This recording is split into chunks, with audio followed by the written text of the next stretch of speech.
Thanks so much for joining us for another episode of Enlightened Conversations, where we invite our hosts and guests to share their views on the world, work, and their personal lives in an enlightened way.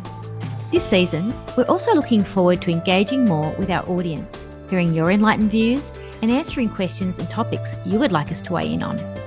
Today's episode is hosted by Michelle Lightworker. Hi everyone, it's Michelle Lightworker here and welcome to Enlightened Conversations. I am exceedingly excited to introduce Jean Sheehan as my guest today. Welcome, Jean. Hi, Dylan. How are you? I'm awesome and it's super duper excited to have a really great connection and catch up today in relation to the secret codes to success, which is phenomenally exciting that you've just launched and in your new book. And for those of you who don't know Jean, I'll just give you a brief intro for Jean. She's amazing. Jean is an award-winning and internationally recognized medical intuitive known as the Walking Talking MRI, as she has the ability to see the anatomy and physiology within a human being and animal, just like an MRI, X-ray and blood test. She's traveled globally, teaching her accredited Millennium Modality, which includes medical intuition. She's a 5-time #1 Amazon best-selling author and creator of the only medical intuitive oracle cards, and they're now used by doctors, business owners, teachers, and more. Jean offers accredited courses for all to leave struggle, pain, hurt, and disease so that they can shine their brilliance and live their best life. Welcome, Jean. Thank you, darling. Thanks so much.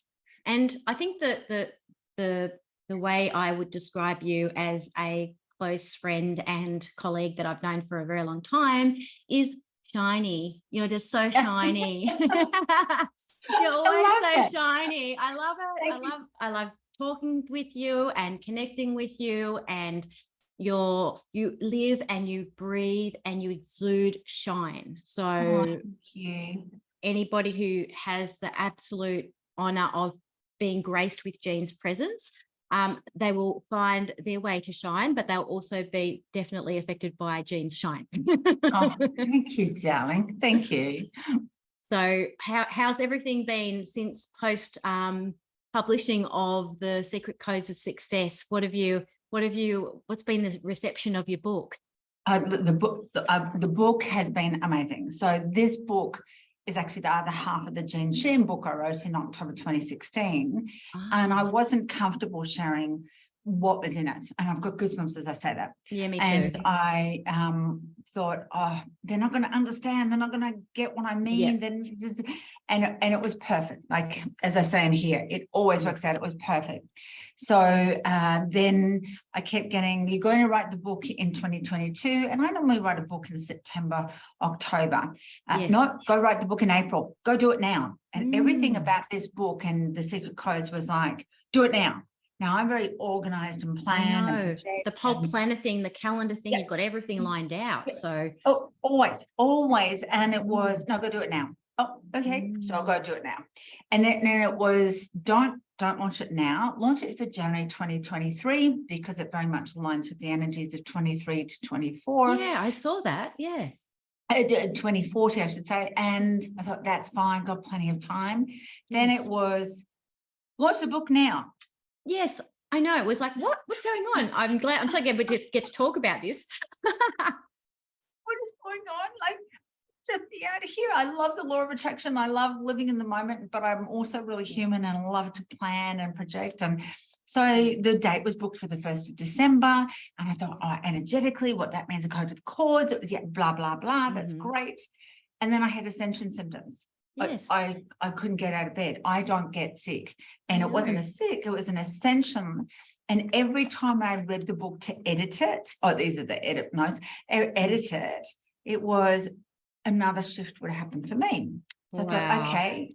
So I had to be really open and vulnerable, like I did in this book. I said, I'm going to be really open and vulnerable. Yeah. We're going to the 7th of December, which happens to be my grandfather's birthday. And I went, isn't that interesting? I don't talk about certain parts of my life private. Yeah. He always saw the potential. In his 70s, when he went and got his law degree. Why?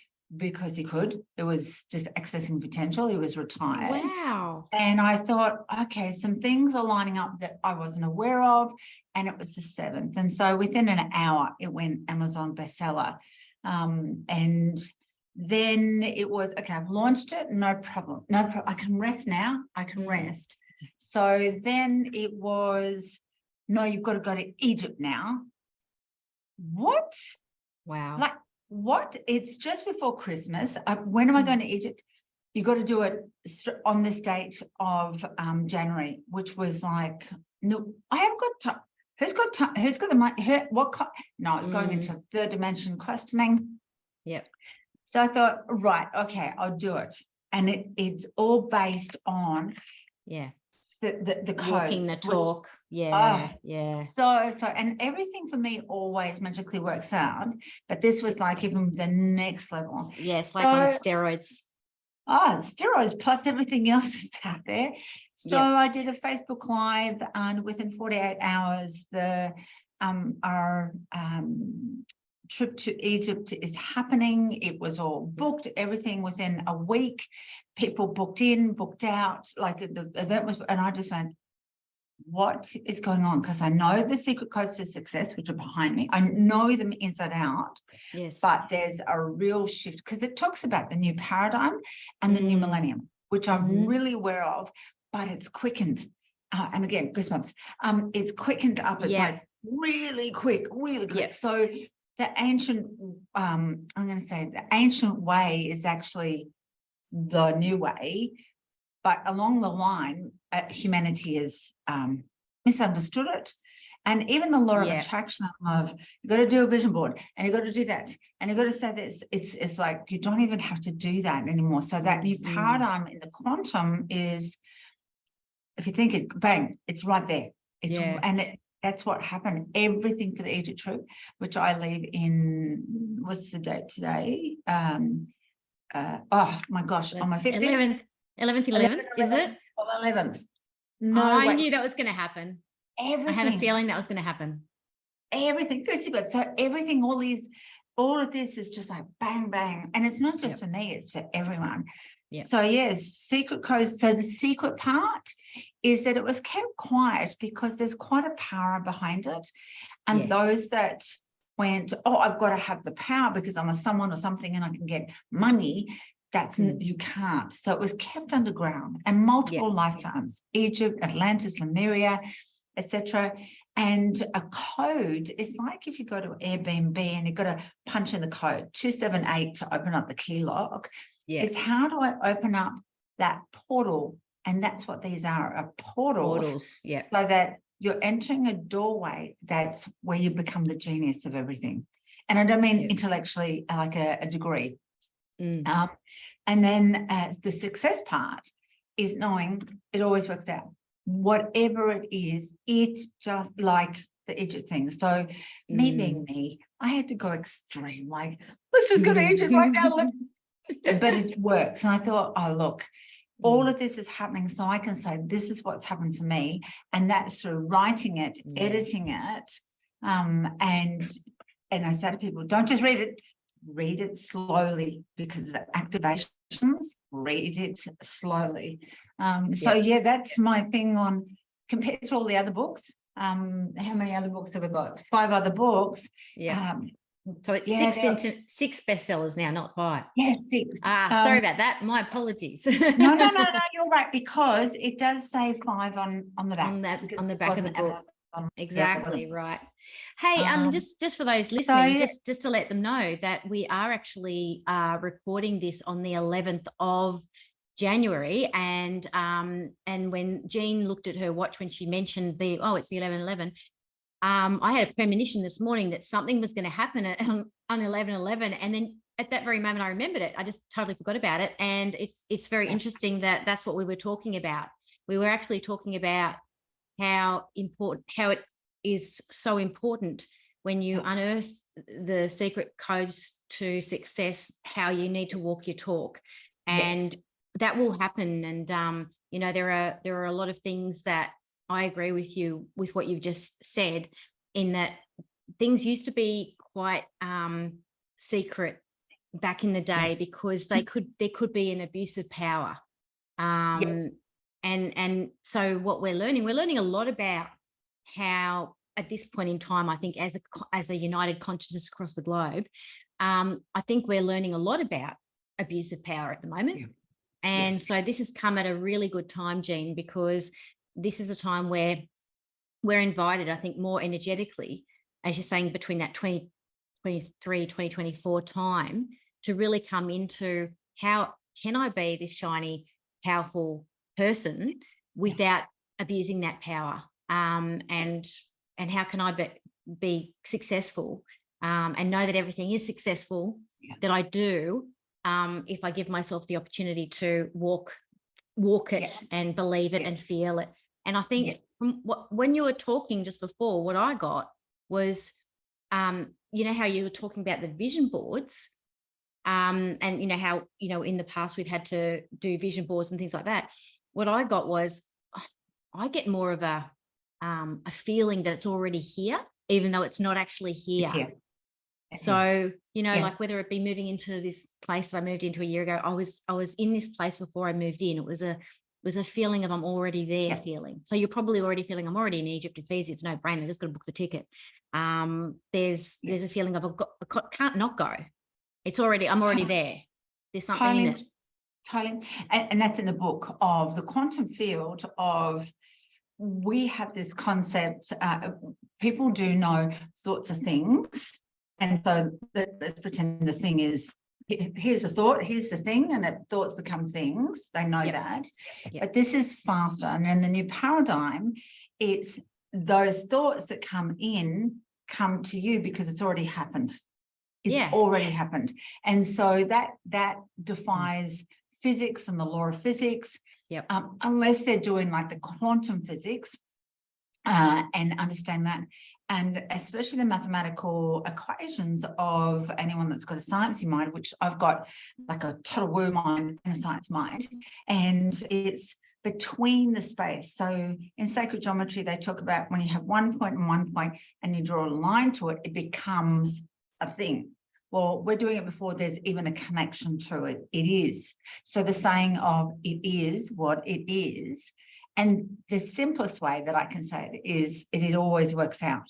So whatever it is, and it's taking away, call upon your car park angel, call upon your guide or angel, there's all of that. But the jump in consciousness is done. So I've got it. It's mine. Yeah. It's okay. Yeah. And it's a knowing that's not even, it's just, I know. And it sounds arrogant, sounds awful. Now, children do this right up until 5 years old. And then they're taught, and then by 7, they cut off from it. But they know, and they'll say, but I know that's mine, or I know I'm having, or I know whatever. They just know. Yeah, exactly. And I think, like, I was reading the bit on your biography it was kind of like on the inside page. I'll just pull it up and just loved how it was said. I was having a look at it. It says, you're not like any other metaphysical leader and teacher. You don't use spiritual guides or angels for your wisdom, although she can see them. She doesn't call herself a medium, and as she believes everyone can be a medium and access the absolute anytime. And she's not a psychic. This way of being is how we enter the world as a baby and then forget due to old, outdated paradigm thinking. What she does is access the absolute, the truth, and the secret codes to success. And I do love that because we have these abilities available to us. I always say that we have, like, you know, it's kind of weird calling myself a psychic because I believe we're all psychic. Like, it's not a thing, you know what I mean? It's a label that is already a part of the essence of who we all are, that inner knowing that you're talking about. And how do we get there quicker is probably, I mean, what people are ready for now, where they won't abuse it. And that's probably why this is happening now. And that's my gauge on it as you're speaking. That's right. And then the other thing I just want to throw in that's a little bit out there is the other night I had a dream, and I just shared this on a previous episode that hasn't aired yet. It's going to air tomorrow.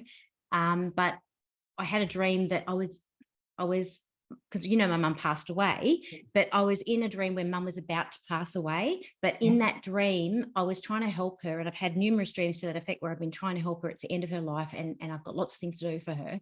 But in that dream, I specifically felt like she's gone, but she's not gone. In that dream, it specifically felt like a parallel universe.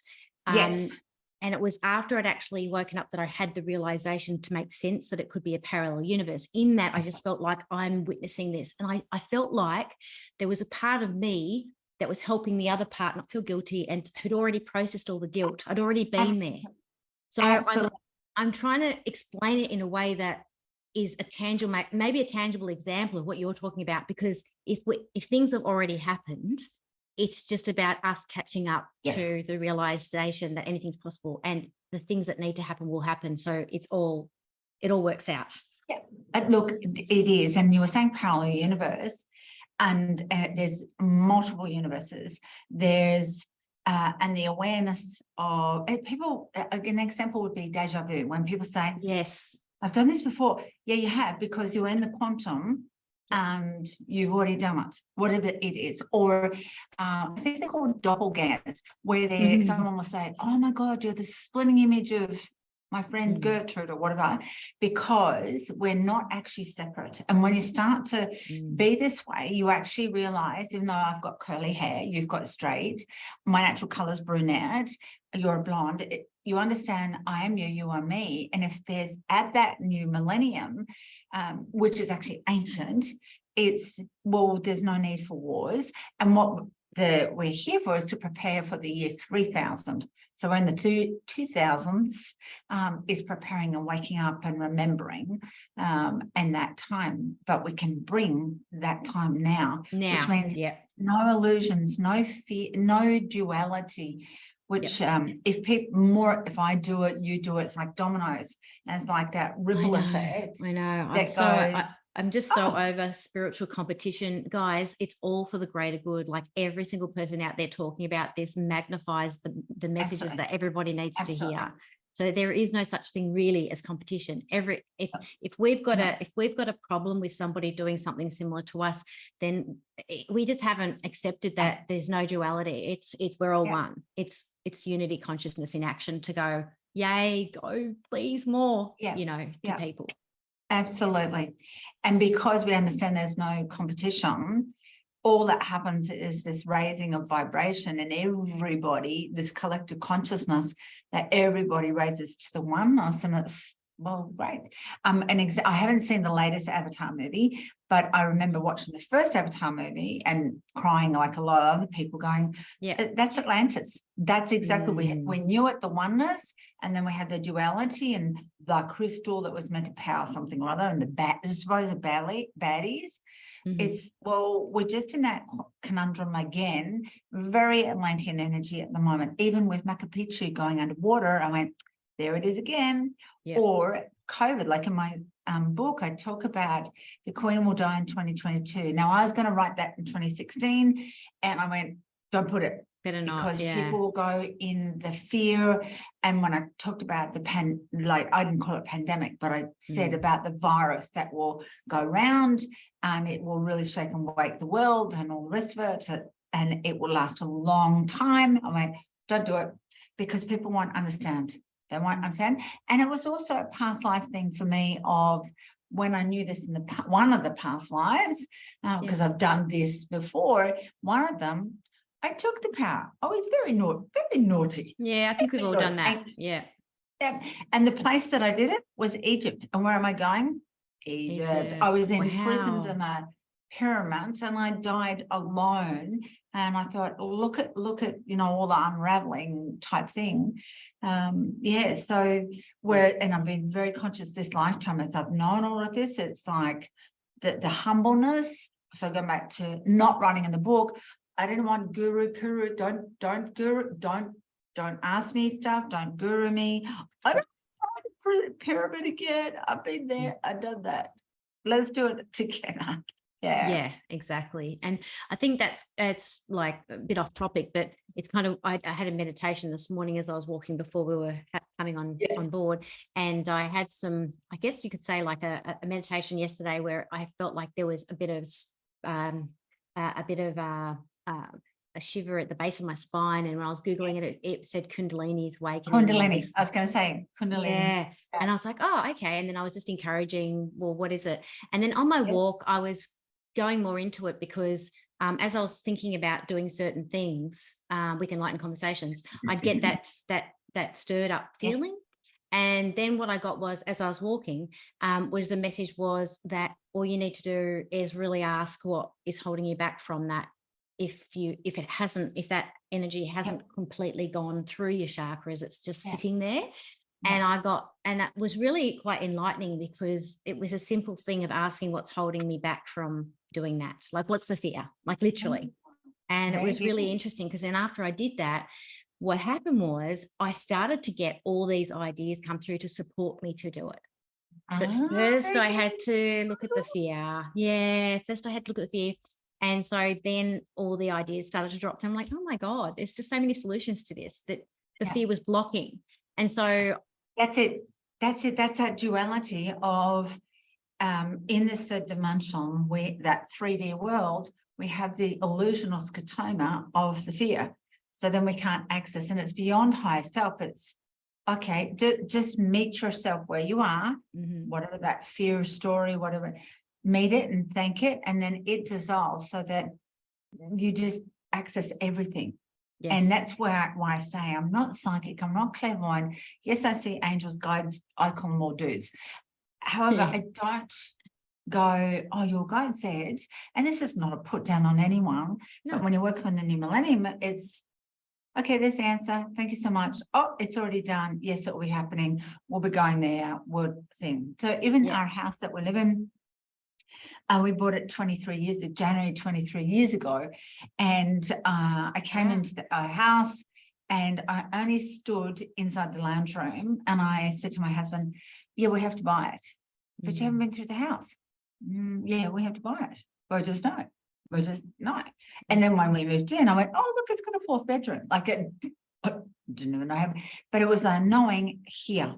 And my bedroom, the house has 13 doors to it, which is what I talk about here. There are 13 doors, 13 external doors. So it's that knowing, as you said, and Kundalini is involved because Kundalini washes up and down the chakras for self-realization. And it's like, okay, like just wash away that lesson, fear, and oh, look. And the solutions. Oh my God, the solutions. And I'd never looked at that before. I was always wondering what that feeling was. Was it a feeling of fear? Because I'd get it when I think about expansion. I'd get it when I think about doing something big that would challenge me. And what I'm realizing is it's actually not a bad thing. I think what it's telling me is there's energy here that you need to move and you can't move it if there's a fear there. So it's actually, yes, pointing me to a fear, but then because it's so potent, when I'm looking at the fear, or releasing the fear or thanking the fear or saying, oh yeah, I've noticed you, any of those, I think it's just going to, as you say, do its thing and naturally wash up and down. And because I had this weaving through my chakras with it, and then weaving from a figure 8 between my crown and my base when I just allowed it. And then it was just the solutions were dropping in left, right, and center. And I was feeling joy, not fear, around the solutions. I was feeling all the things that were fearful were already worked out. It was. And can you imagine the world, just everyone being able to access that? That's the new paradigm. So when the fear thing pops up, it's like, oh, there it is.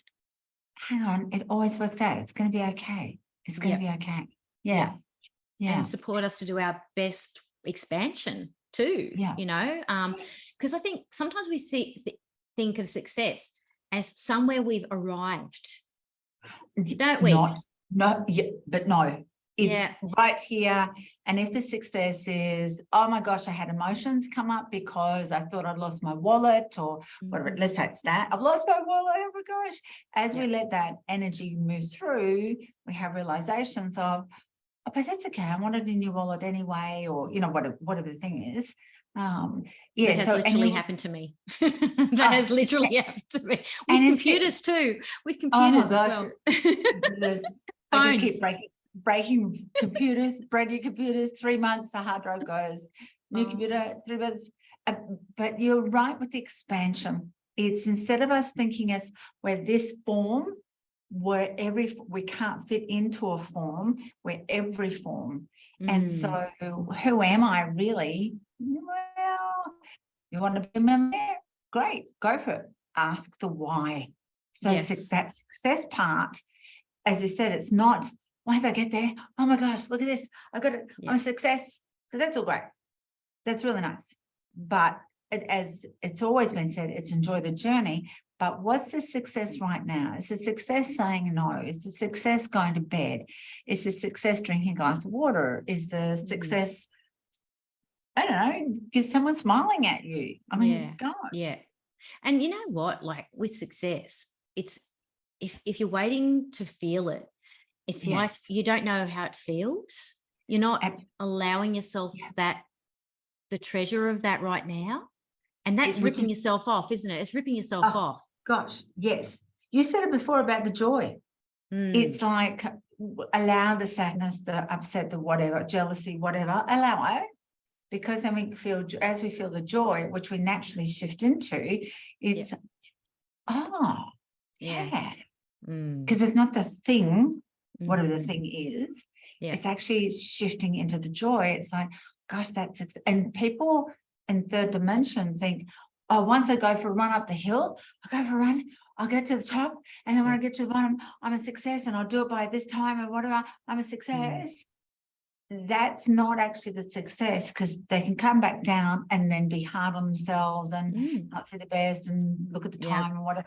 It's, can I enjoy falling over? Can I enjoy? So that's what I've taught in my medical intuitive program of, you get to the stage where it's, as something bad happens, you laugh at yourself. You go, check what I just did. I just crashed the car. And I don't mean to mock it or anything. It's like, you just see the joy and you understand, well, I was thinking of a new car, or I was thinking of a new computer, or I was thinking of. Exactly. Yeah. It just confirmed what I wanted, that I didn't realize this is the form it was going to take to get there, kind of thing, you know. Yes. And so what else can you tell me about the secret codes to success? I mean, we obviously are on the same page with a lot of what you've talked about. Now I noticed in the contents section that there was some stuff on forgiveness there. So part of the process, like in the Jean Sheehan book, I talked about my awakening. It's not my lifestyle. It's not my life. It's not as I was a kid. It was the awakening process. And that it's almost, I'm going to use the words like a rebirth, but it's not rebirth in modeling or anything. It's almost like you leave behind who you thought you were to wake up to who you really are, which is the genius and potential, etc. And when I had my awakening, I lost like all of my brain, and my husband was ready to send me in a psychiatric unit and whatever else. And I remember at one stage, the boys were little, my children were little. I was driving them to school. One of them forgot their water bottle, and I went, that's okay, I'll pull up into the petrol station. And because my brain wasn't working completely full, and I don't do drugs or anything else, and I saw a lady at the petrol station putting petrol into the car, and then she had something on her mouth, and then she wore something on her feet. And my brain at that awakening time went, what is that? It was lipstick. And then why is she wearing those? It was high heels. And I thought, what is that? I don't understand. So my son then came back, got his bottle of water. I needed to go to the ATM, and I pull out my card, and I got to the automatic teller machine to pull out money, and I went, I don't know how to work it. What? So it's a retraining of the brain and who I was. So that's why I said like it was a rebirth. So as that occurred at the end, it was, okay, now it's time to forgive. Well, what does forgiveness mean? Because we've been taught forgive, you know, Auntie Gertrude or your dad Frank or whoever it is for whatever. And I thought, that's not forgiveness. Forgiveness is stop making a perfect situation wrong. And so from my personal life, it was looking back and going, you know, yes, I've been sexually abused, mentally abused, physically abused. I've been raped, I've been homeless. I've been all sorts of things they were perfect situations, because if I didn't have any of those, I wouldn't have been able to deal with clients. And also when I was nursing, the patients and the clients that I wouldn't have had compassion. So that was fine. So then it was, oh my gosh, stop making the perfect situation wrong about myself and what I think. And so in the back of the book, I was, again, very vulnerable, shared something from one of my journals of, please forgive me. And I was saying it to myself, but I was journaling it. Please forgive me for saying bad things about people. Please forgive me for yelling at my children. Please forgive me for not being nice to my husband. Like, it was like be raw and vulnerable. And when that occurred back then, that is a success, so that we don't hold it in our body and feel guilt, which is breast cancer or any of the lymph cancers. Please forgive me is I did what I did, but that's what I knew at the time. I'm going to embrace it and love it. Love me then, love for me now. It is. And that way we project into the future a dynamic us. I think you used the word sparkly before. Sparkly us, rather than drag that pain us all the way through, even to the new paradigm, because in the new paradigm, you'll create more pain. Yeah. Did that answer the question? That's phenomenal. And I love that. And I think that it transforms forgiveness to be this heavy chore that we have to get to being one that liberates us and our and celebrates all of our you know, our history that may be dark and murky to talk about or to sound like, but it gives it meaning, and it makes it important, and it makes it a success. It served its purpose, and Absolutely. So then we can embrace it, and we can actually let that in and thank it for its service, actually, rather than condemn ourselves for the lack of perfection or, you know, whatever we could project on that past self as being less than, or, you know, not as together as we are now, or whatever it is. And we say, thank you. You've been of phenomenal service. And I mean, you know, we're both extremely big on gratitude. I mean, when you can step on into gratitude for that, it's a game changer. It's stopping the persecution. It's stopping the PTSD cycle of, you know, recycling the picture. And it's like we are transforming that picture into a success. Absolutely. And it's now of service to us, and we are better for it, not worse for it. And it's really solidly amazing that you covered that in the book. Oh, thank you, darling. It was right at the last edit, because it wasn't there. And then right at the last edit, it was, I've got to add that in. And I went, beautiful. Okay. And part of it is knowing, like, people that have learned the codes, which the codes is, one of the codes is on the book, that it's an evolutionary process. And so at the age of 45, expression of ourself. At age 6, when we're expressing ourselves, we feel like we can't because we're now at school. You put your hand up to go to the toilet, put your hand up to eat, eat here, don't do. And as we go through age 19, I can't wait to express myself differently. You know, I'm going to go to uni, I'm going to leave home, I'm going to travel, I'm going to whatever. And as we keep going through, say age 45, a lot of people have like this awakening process of, I just want to express me. I don't want to do that job. I don't want to think. But it's looking back at every age and stage that we are, because every doorway to consciousness is perfect for whatever experience. What can happen, and part of the new paradigm, new millennium, is that if the person hasn't resolved their 6-year-old pain and they drag it into 45, and I'm only saying this because I had 2 clients that I was mentoring that had that, they will bring up all the pain as a little girl and a little boy, 2 different clients, where they couldn't express themselves. And so it was coming up not in a pleasant way. 45. Whereas just embrace it, that was perfect. But they were bitter, they were resentful. One had mental health problems, another one had neck problems. And so it was now manifesting physically of it is what it is. Let's embrace whatever that was that happened. So that's a new paradigm in itself. Even modalities like psychology, psychiatry, counseling, let's just recycle the story. But no, if you take it, love for where it is, and let's move on, it changes the dynamics big time. It does.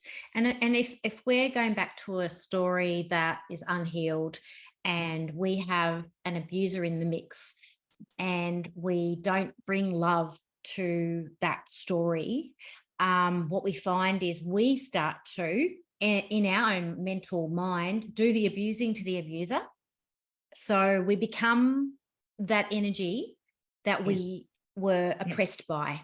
And it's until we bring love to both, and often it can come in stages. Okay, first I'll bring love to the part of me that was abused, and then I'm going to bring love to the abuser because who knows where they were coming from.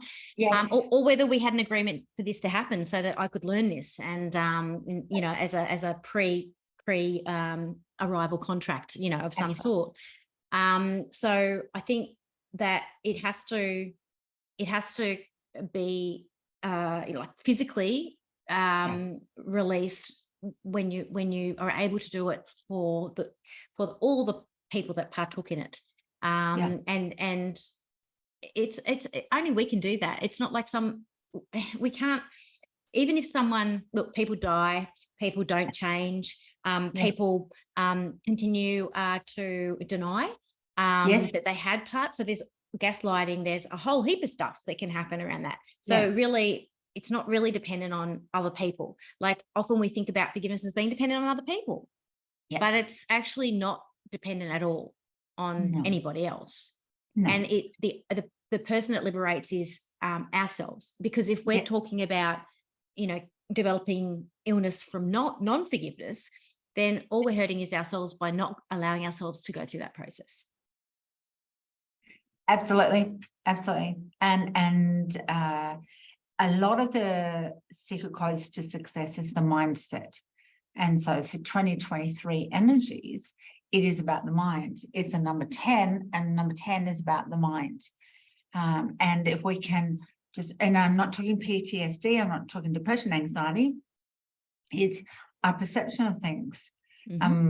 As you know, I like to see the hearts and everything. And if we could see the hearts and the love and everything, it helps us to evolve into another space. And it's compassion. So one of the codes is compassion, not empathy or sympathy, because that keeps you down here in a low vibration. It's compassion. All right. So my dad physically, sexually, and emotionally, mentally, whatever, abused me. Great. That's fantastic. Compassion. Oh, his dad did it to him. Now, it was done to him by nuns because he was brought up in an orphanage. And so it was down the line, I stopped, but I have compassion. It doesn't mean that I make him wrong or them wrong. It's I have compassion. I choose to be in a state of love. Now, in that state of love, I've actually said, thank you so much, but I've chosen not to have a relationship because he hasn't taken ownership or matured, but I love him. And so there's Dr. Len, I wrote about in the book, Dr. Len that wrote the Ho'oponopono prayer. Oh, yes. I'm not sure. Thank you. I forgive you. Thank you. I think it is. Yeah, something. I'm not sure whether it calls it a prayer or a healing or whatever. But along those lines of, he went into the psychiatric units, like big mental health, like really dangerous. And he didn't even meet the patients. He took their file, he read every page, he popped his hand on all the files and said, I forgive the part of you that's in me and the part of me that's in you. I love you, forgive, sorry, or something. I don't know the technique, but it was related to the new quantum of, but it's me. And that's compassion, that it's understanding. I see where you are. You were in a hurt space and you've only dealt out hurt because you're hurting from there. It's never been healed, but I don't have to play that game. I want to play the new paradigm, which is, okay, it's okay not to hurt because I'm not hurting.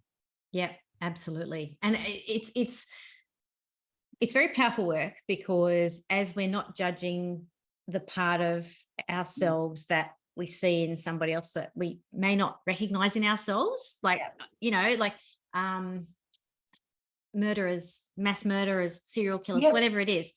If we are judging and criticizing and blaming and hating on those energetically, we're not in a state of compassion and forgiveness for the part of ourselves that we may have done that in our lives in another way, whether it's annihilating someone from our headspace or, when I was 9 years old, killing a whole bunch of redback spiders because I was terrified of them, their nests. I mean, I did that. That was mass murder. Who would have thought? But you can look at it like that. Out of absolute sheer terror that I was going to be bitten by these spiders, I killed them. And I think when we I forgive that little 9-year-old today, and know that she was just doing the best she knew how to do at the time. Like, it's bringing that compassion to it. I think we liberate that energy that's tied up in another person, rather than contaminate and contribute to it, staying stuck. So that's true leadership, I think, in this new millennium. I say it's the new paradigm, and the new leadership is be the example of what's possible. Don't talk it like third dimension, because it's like talk, but you're not doing it. So I'm not saying it is or isn't, but people would blame politicians for whatever, and what you were talking about. I worked with people that were in prisons doing these secret codes, and they were able to change their lives. Like big time. Now, the way we worked, I had to type up a letter. I couldn't have any contact details down the bottom. They had to handwrite their letter. Like, there was all this security and whatever. And I thought, the security guards are reading this too. This is good.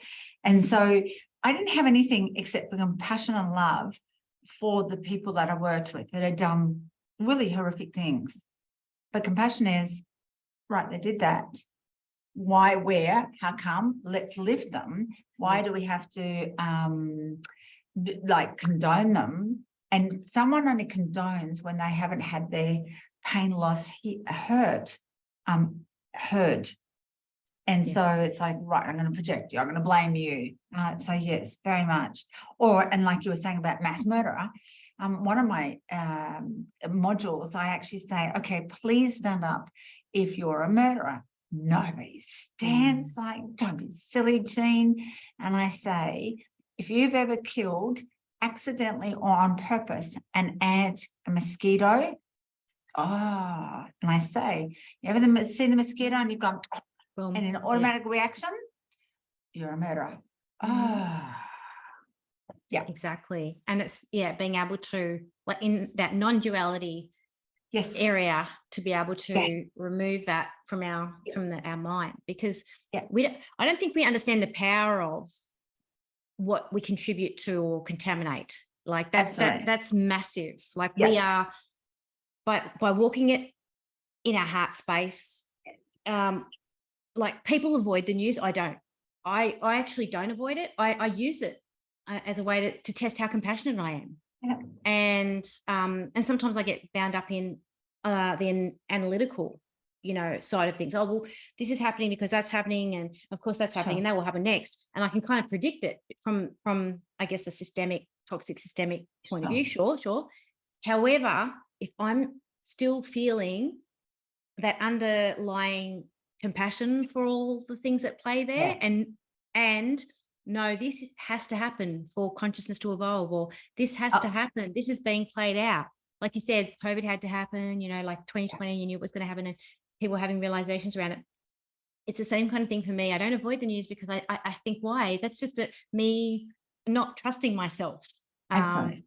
And I know that a lot of people need time, like, who are empathic and take on a lot of energy, and they need really strong boundaries around what they watch and who they're with and those kind of things. But as we grow into this new paradigm, we find that there's less of that required, because we're not judging in the first place. We're not attached to those judgments. Yeah, totally. Yes, I agree. Totally agree. I'm loving this conversation. I know we're going to have to wrap it up soon, but I'm just loving it. And have you got anything else you would like to offer up around for anybody who's interested in reading the book? I Or anything really else?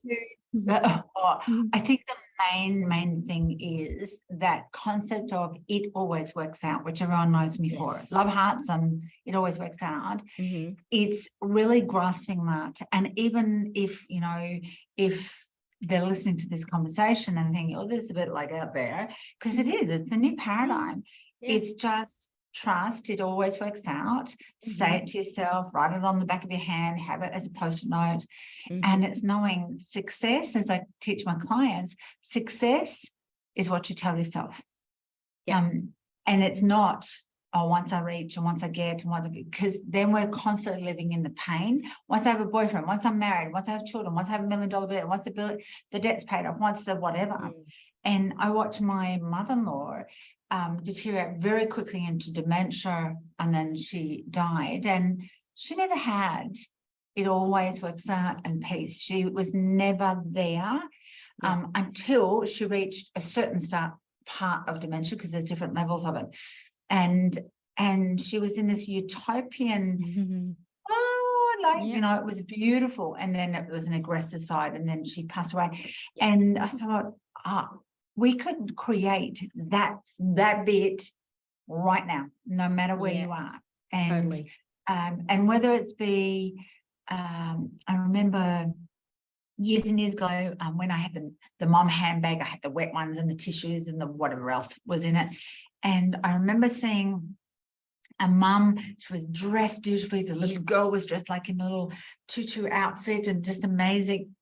And she had an ice cream, and then the little girl vomited, and there was vomit everywhere, and the mom was just panicking, and her words were like, oh my gosh, she vomited on my shoes. And I thought, you know what? It always works out. I just took the tissues and the wet ones. I placed it in mom's hand. She didn't even notice. She felt something there, took it and started wiping herself and the child down. She didn't even know I was there. I now walked off, but I looked like around the corner just to watch. And I thought, you see, it does work out. Yeah. Everything does work out, that everything is there, and it is a success, even though in her mind, what she was saying was not success. There was vomit on her shoes, and what about the party dress, and how much it cost. And when you're in the new paradigm, who cares? Yeah, you just got handed a free tissue. Like, who cares? No, a wet one. The girl vomited. Don't worry about it. It always works out. Yeah, exactly. So that's my biggest tip for 2023 beyond. Because we're in a polar shift right now. We're about to shift, and even 2023, we don't lock into that energy until mid-March. It's like we're about to go woofa. So it always works out. Interesting. Oh, wow. I love it. Well, thank you so much for joining me today and sharing your beautiful wisdom. It's always wonderful sharing space with you, Jean. And like I said before, I jumped on, during our jumping on, I'm looking at changing Enlightened Conversations format. This has just come through like literally this morning, just inviting more engagement with our listeners and innovative ways to do that, and co-hosting. So I would love to have you on as a co-host, and I just want to put that out there. And it would be beautiful to hold space for any questions or any viewers have things that they would like us to talk about as well. So the invitation is there. Just wanted to let you know you're my first. Thank you. So thanks everyone for joining us, and we look forward to another enlightened conversation with you very soon. Bye for now.